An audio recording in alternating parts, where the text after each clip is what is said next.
Treasury yields dropping today with the 10-year rate now at 4.17%, hitting its lowest level since July 17th. The U.S. Treasury today saying that it expects to borrow $740 billion in the third quarter. That's $106 billion less than what it thought it would borrow 3 months ago. The move comes ahead of this week's Fed meeting. Let's bring in Eric Hirsch. He is a co-CEO of Hamilton Lane. Eric, great to have you with us. Melissa, great to be back. You are in the crowded camp right now of a September rate cut. Why not July when we're hearing, increasingly Bill Dudley, for instance, last week saying we are ready right now for a cut? Well, we might be ready, but the Fed's not ready, is our opinion. And so I think they're still processing the data, and I still think you've got some conflicting pieces out there. The consumer in particular, I think, is really sitting in a pretty bifurcated spot. On the bottom end of the consumer, you see places like McDonald's and other who are kind of catering to, again, that sort of lower end consumer who are seeing some real softening, and that consumer is getting squeezed hard. The top end of the consumer market, though, is just the exact opposite. High-end restaurants, high-end travel, leisure, resorts, et cetera, spending continues really kind of unchecked. And so I think trying to balance out those two camps is tricky right now. So, Eric, in your top picks, infrastructure and domestic manufacturing make sense regardless of who wins in November. But private credit sticks out to me a little bit here. Why are you optimistic about that sector? Well, I think you're still continuing to see a real need for borrowing across the company landscape. And beyond that, I think what you're also sort of recognizing is the regional banks are just not coming back in a meaningful way to be providers of capital. And so unless you believe you're going to see a real sea change in the banking sector, which we do not believe, that private credit market is going to have to continue to fill that void. Are we going to reach a point where we're going to see the weak players emerge from private credit? Because it has become sort of a crowded area.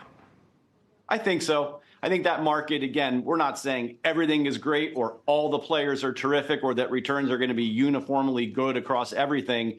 Part of the benefit right now in the private market is that you're seeing that real dispersion of performance. And so folks like us make money by making better picks.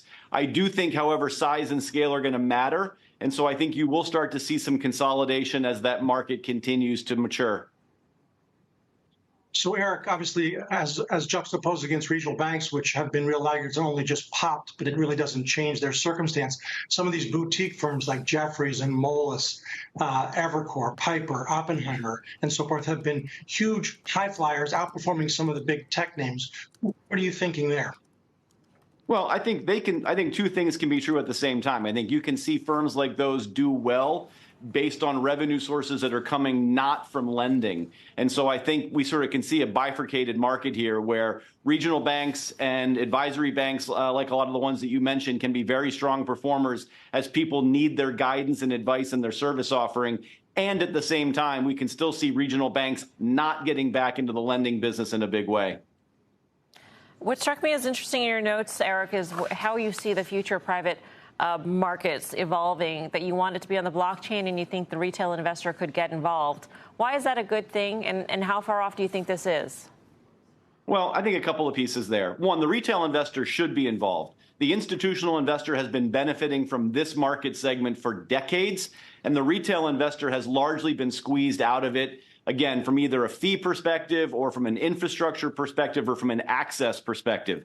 That is all beginning to change in a meaningful way, but we think one of the ways that it could really accelerate is by making this more digitally native. Again, that lowers the investment minimums. It allows you to transact in a much more seamless way. And we think all of those things are going to be very attractive for the consumer. So that market exists today. Again, relatively small. Hamilton Lane is a major player in that space, having tokenized several fund offerings in the U.S., in Europe, and in Asia.